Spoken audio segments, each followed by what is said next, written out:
Welcome back to Crime Chronicles. Today we take a look at a UK scrap dealer who borrowed money from the wrong people while trying to grow his business.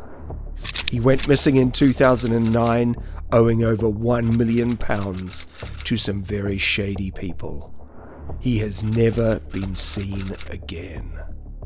Jesse Richards was a scrap metal dealer who imported huge quantities of drugs and was vigorously hunted down, kidnapped and murdered by a ruthless gang.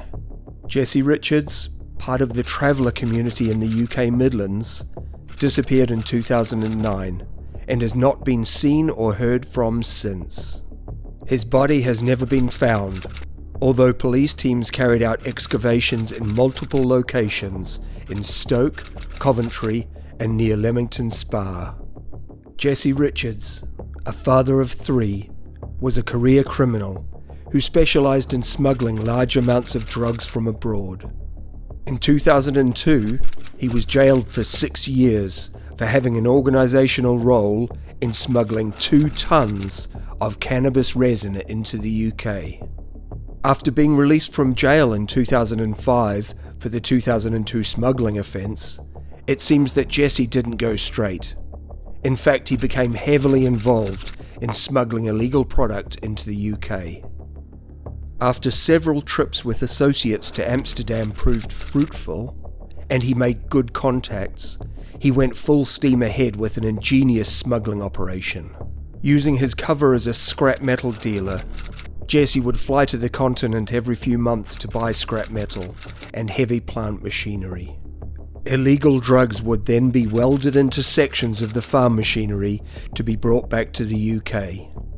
Jesse had been smuggling small amounts of cannabis resin into the UK, but he hoped this new process would be successful and allow large quantities to be smuggled each trip. He hoped a few big scores would set him up for life. Things didn't go according to plan, and he lost all of his own money on the initial shipments. Rather than rethinking his plan, he borrowed money to make more shipments, and this poor decision would ultimately lead to his death. Despite some successful criminal activities, he was in significant debt and was under increasing pressure to pay back these debts, which added up to well over £1 million. The people he owed money to were not people you want to owe money to. Very quickly he was in debt to James Doe for £100,000 and Kevin Houston, who he owed a staggering £1 million. A firm called ABU Recycling, which Mr. Richards was involved with, was also being investigated over an alleged £1.7 million VAT fraud around the time of his disappearance. He had previously run a number of different businesses, all of which had gone bust. As if owing large sums of money to underworld characters isn't bad enough, Jesse wasn't paying the interest he owed on the debt, and was avoiding contacting Doe and Houston. Behind the scenes, Jesse had managed to finally get a huge shipment of cannabis into the UK, and he was desperate to sell this and pay off his debt. Following his disappearance in 2009, police searched a storage unit belonging to him in Sheffield, where they made a staggering discovery. The storage unit contained around £1 million worth of cannabis resin stored in cardboard boxes. What Jesse Richards didn't realise in the days before his disappearance was that he was being watched by Doe, Houston and their associates. The debt was overdue, and they were about to exact ruthless justice. On July 31st of 2009, Jesse was spotted in his local village by the occupants of a Renault van. They knew exactly where he'd be heading. On the dirt track to Cleve Prior traveller site, Jesse pulled up and got out of his van. As he closed the door, the Renault van came racing up and pulled up behind him, blocking the exit. He was confronted by a group of men armed with metal crowbars and baseball bats. It was Houston and his associates. Jesse was heard shouting as Houston struck the first blow. Eyewitnesses have said that he was surrounded by men, raining blows down on him. It was a savage attack, after which Jesse's lifeless body was dragged to the back of the Renault van. He was thrown in the back, and the attackers got in and sped away. In the back of the van, Houston watched as Jesse lay on the floor, unconscious and struggling to breathe. Jesse Richards would never be seen again. During the early stages of the investigation, police said it was clear that Jesse was very devoted to his children, to the extent that there would be contact between them around 10 times a day. His absence was completely out of character, and initially police explored the possibility that Mr. Richards was being held hostage, or that he was unconscious in hospital, or had even fled the country to escape the debts he owed to some shady people. As the investigation progressed, police realized that none of these theories held up, and they came to be certain that Jesse Richards had been killed. This seemed even more likely once the kidnap van was found, burned out on a country road.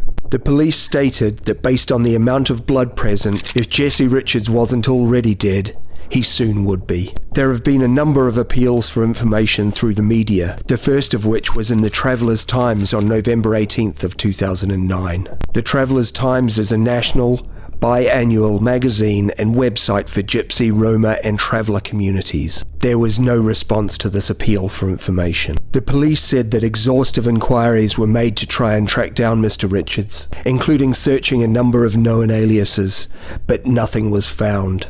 As the investigation developed, detectives came to believe his body was originally taken to Warwickshire, where it was hidden. Jimmy Johnson, a man once described as the king of the gypsies, had been a close friend of Jesse Richards and had been trying to help him handle his problems with Doe in Houston. He had been negotiating with Doe for some time previously, meeting at a pub in Stratford and at Birmingham Airport. Even after the attack, Mr. Johnson continued to try and negotiate a deal, hoping there was a chance his friend was still alive. Although the traveller community normally deals with problems amongst themselves and don't usually involve the police, in this instance, they reached out for help. A list of suspects was put together, and this list would lead to a court case in 2012. 5 men were jailed in connection with his death and were collectively sentenced to more than 50 years in prison. Matthew Taylor, Kevin Houston and James Doe were all jailed for manslaughter. David Butler admitted obstructing a coroner, and Joseph Doe pleaded guilty to assisting an offender. At trial, it was confirmed that Jesse, who was originally from Gloucester, was killed over a £1 million drugs debt. Despite the time that has passed, police remain committed to finding Jesse's body and help bring his family some closure. Police re-energise their appeal for information yearly and have offered a £10,000 reward for information about Jesse Richards' location. All of the men who were involved in the murder of Jesse Richards have now finished their sentences and been released from prison. Despite constant appeals by Jesse Richards' family and friends, none of the men has given any information about the location of his body. In a statement, his mother said, "His loss is still as raw as it was 14 years ago. But while I and my family will clearly never forget him, not being able to lay him to rest properly increases the pain we face every day." She said she hoped someone will have the decency to provide enough detail to police to enable his body to be recovered, adding, "I must cling on to that hope, as it's all I have." Jesse was killed in a brutal attack over a drugs debt, and while drugs were involved, neither Jesse nor his family deserved this. Thank you for joining us today on Crime Chronicles. Don't forget to comment, like, subscribe, and share the channel with your friends.